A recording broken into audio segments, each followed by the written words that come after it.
What's up YouTube, and welcome to another draw along with me, where today we're going to create this 3D sphere effect. Now we'll create the canvas size in the video. The only thing you'll need for today's design is the photograph in the background. There's no palette or brushes needed, we just need that photograph.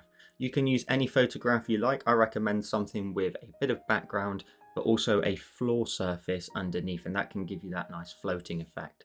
So have some fun with the reference image I've provided and then maybe give it a go with your own images. And with all that said, thank you so much for watching, and let's get started.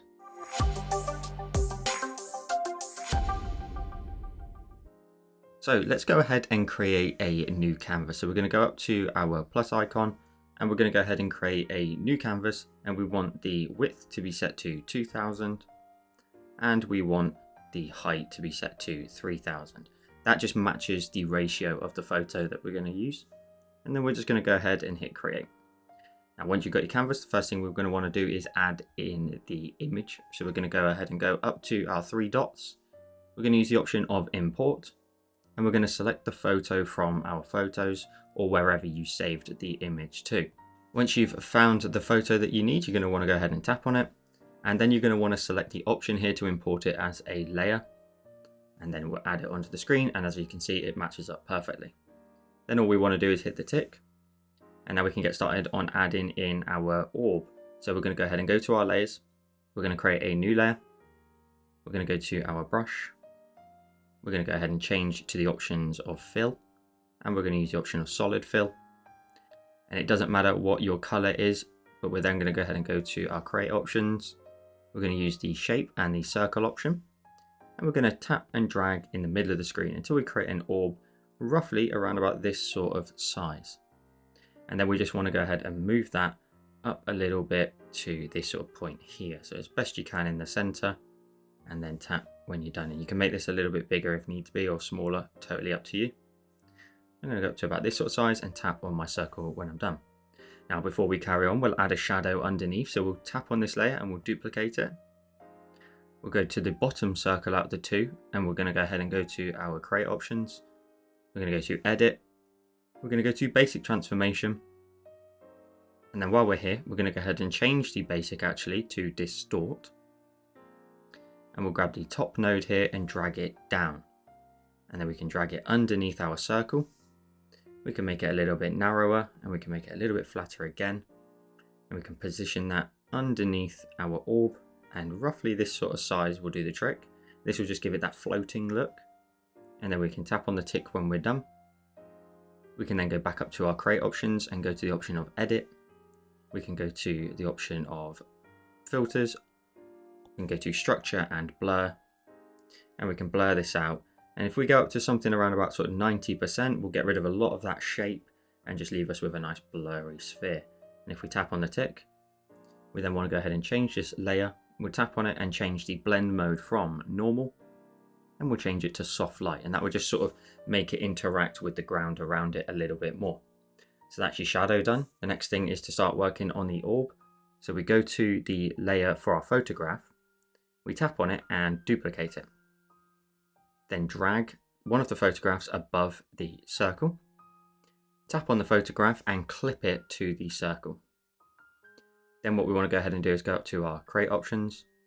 We're going to go to edit.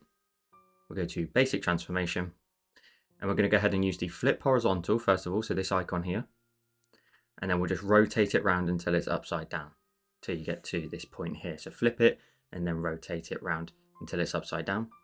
Then you're going to want to go ahead and just scale this down. So we're going to want to use the bottom right node down here, for example, and just scale it down until it starts to match up to the center of the circle, so the width of the circle. So I can see that mine, by scaling this down perfectly, I might need to move my circle off to the left a little bit. So I'll do exactly that. I'm going to drop it down to this sort of point here, hit the tick when I'm done, and then grab my circle. I'm going to tap on it. I'm going to go to my create options and go to edit, basic transformation, and I'll also tap on my shadow, because every layer has a tick in the bottom right, and if you tap on it, you can move two things at once. So we'll just move that across so it's perfectly in the center, and hit the tick when I'm done. So now what we want to go ahead and do is warp this to make it look like it fits the sphere a little bit more. So we're going to go to the image of our sphere. We're going to go to our create options. We're going to move across to the Edit tab and we're going to go to Liquify. And we're going to change the Liquify option from Move to the option of Bloat. And you're going to want to make your size fairly large. Mine's around that 2000 mark. And then we just want to tap in the center of our image until it starts to bulge outward. So you can press with a little bit of pressure and it will slowly start to warp itself just to the sphere shape a little bit more, which gives it that much more realistic look to it. And then hit the tick when you're done. Then we can go ahead and add some lighting effects. So we'll create a new layer. It will clip itself automatically to the circle. We'll go to our brush. We're going to go to the option under sprayers of the option of soft airbrush. And your color wants to be set to black. So in the bottom left of the square there. And your size, we can make it around about that 200 mark, if not bigger. We'll go up to about 400. And we're going to darken up the top right edge up here and the bottom left as well. So just starting on the outside of the shape, just sort of darkening that up, very light with your pressure. If you don't have pressure sensitivity, tap on your opacity and lower that down. Mine is currently set to 69. And then I'm also going to darken up the top right corner as well. So just bringing in those shadows like so. Then what we'll do is we'll go ahead and change the blend mode. We're going to tap on that layer and then change its blend mode from normal up here. And we're going to change it to soft light. And that will make it sort of tie in with the colors a little bit more. And we can tap on that and I'm actually going to duplicate it because I want to really emphasize those shadows. Let's add in a highlight. So let's go ahead and create a new layer. This layer here is going to be white. So we're going to go to our colors. We're going to move up to the top left and select white. And we're just going to brighten up the opposite edges. So the bottom right corner, I'm going to go round and round and round. The top left edge, I'm going to be really light with my pressure and just bring that in. And then we want to go ahead and reduce the size down to something around about maybe 200. And then just here, just start to kind of just add in a nice shiny look.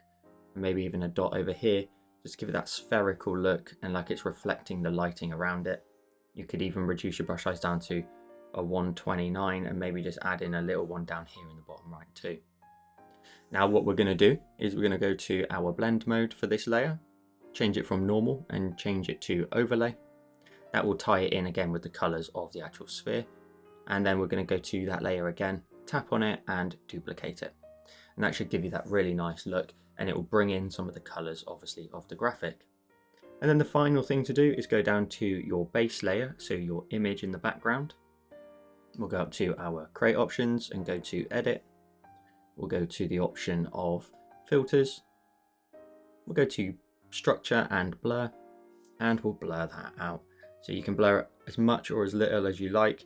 I'm going to probably leave it around about that 45% mark and then hit the tick when I'm done. And then you can go ahead and pinch with two fingers. You can go full screen with 4 and we end up with today's finished design. So I hope you enjoyed this photo manipulation style tutorial. As always, please be sure to share your designs with me over on Instagram. There's a link to all my socials in the description, as well as discount codes for the equipment used in today's design, such as the Sketchboard Pro, which you can get 10% off using code JOELCREATE, the pen mat screen cover, and of course the Doudrop glove. And with all that said, thank you so much for watching and I'll see you in the next one.